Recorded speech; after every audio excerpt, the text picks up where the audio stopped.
Madame la ministre, Madame la présidente, Madame la rapporteure, mes chers collègues, je voudrais d'abord saluer la présence à cette tribune de représentants des associations de harkis, puisque c'est le terme qui convient. Ils symbolisent par leur présence la longueur d'un combat, la fidélité à des idées, la fidélité à des familles. Je les salue solennellement, bien sûr, et je crois que les mots qui sont dits ici sont écoutés attentivement par leur part. 60 ans après ce conflit, nous en parlons encore. Et je crois que cela doit être un fil conducteur à tous nos propos, et aussi aux critiques que nous apporterons, bien sûr, et aux sous-amendements sur ce texte. Mais ce qui doit nous servir de guide, c'est de faire passer un message très clairement que la guerre est finie. Il le faut. Et il faut réparer les saignements de l'histoire. Il faut éviter que les cicatrices se réouvrent. Car si elles saignent à nouveau, c'est faire courir le risque que le danger de gangrène s'envenime et que ce soit l'ensemble du corps social qui vienne à périr. La guerre est finie. Et malheur à ceux qui réactivent sans cesse, sans fin, ce conflit, reprenant parfois les termes mêmes, quasi identiques de ceux qui étaient utilisés dans ce moment terrible de notre histoire. Je le dis, et je forme le vœu qu'à l'occasion de l'élection présidentielle qui vient, cessent les discours qui viseraient à faire croire que les difficultés que rencontre notre pays seront en quelque sorte la réactivation de ce combat et de cette guerre. Sur ces mots, pour ce qui est de notre groupe, je voudrais citer une lettre. Beaucoup de choses ont été faites, bien sûr, par vous, les associations, avant cela.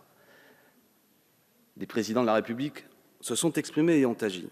Mais je voudrais citer notamment une lettre adressée au président de la République, Jacques Chirac, en 2005, notamment signée par M.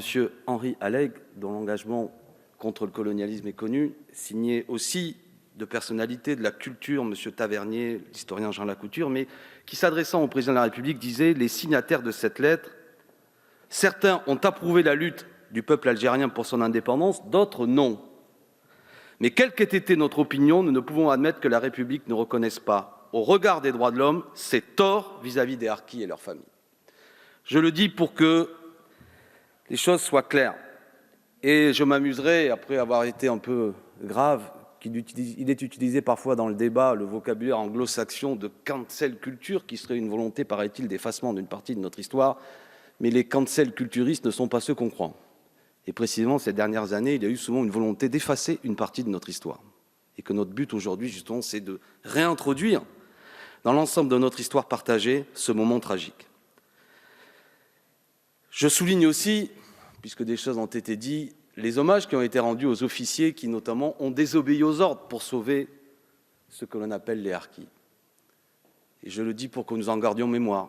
Il est parfois des moments de l'histoire où désobéir aux ordres, c'est rester fidèle à la République. Ceux qui désobéissent sont parfois ceux qui sont dans le vrai. Sachons nous en souvenir. Alors, sur ce texte important, par la solennité qu'il pose, par la volonté dans laquelle il s'inscrit de faire dans la loi, d'écrire des choses qui feront date, nous soutenons cette démarche. Maintenant, comme nous l'avons dit en commission, nous voulons poser le débat et les difficultés qui font l'objet d'amendements et de sous-amendements que nous porterons. Dans la mesure où il y a eu une fraternité de souffrance sur ces 90 000 personnes, pas toutes des combattants d'ailleurs, des femmes, des enfants qui les accompagnaient, dans la mesure donc où il y a eu fraternité de souffrance, il faut qu'il y ait fraternité, si je puis dire, et égalité de réparation. Quelles que soient les conditions dans lesquelles ils ont été accueillis. Certes, les camps ont été évoqués, ils étaient terribles. Moi-même, qui suis d'une génération qui n'ait pas été plongée personnellement dans les contradictions de ce moment-là et qui n'ai pas eu à choisir, même si je affirme à cette tribune que je pense que le fait colonial devait cesser, mais qui n'ai pas eu à choisir directement le camp dans lequel il fallait s'engager, mais je suis indigné de relire des témoignages des conditions carcérales dans lesquelles des gens ont été posés, de la déscolarisation dans lequel les enfants des harkis ont été plongés.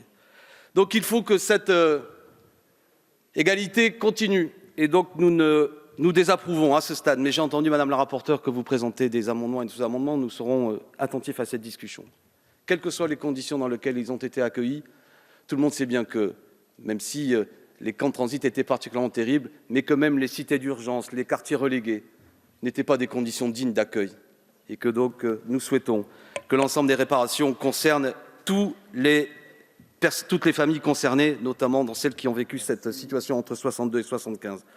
De la même façon, je voudrais dire que l'ensemble des réparations qui sont posées, bien sûr, ça n'est pas une question d'argent, mais tout de même, veillons à ce que les sommes qui soient accordées ne soient pas finalement tellement réduites que certaines familles ne trouveraient pas la réparation, mais peut-être une continuité d'humiliation. Donc nous souhaitons également qu'il y ait une réévaluation de ces réparations. Merci beaucoup, monsieur.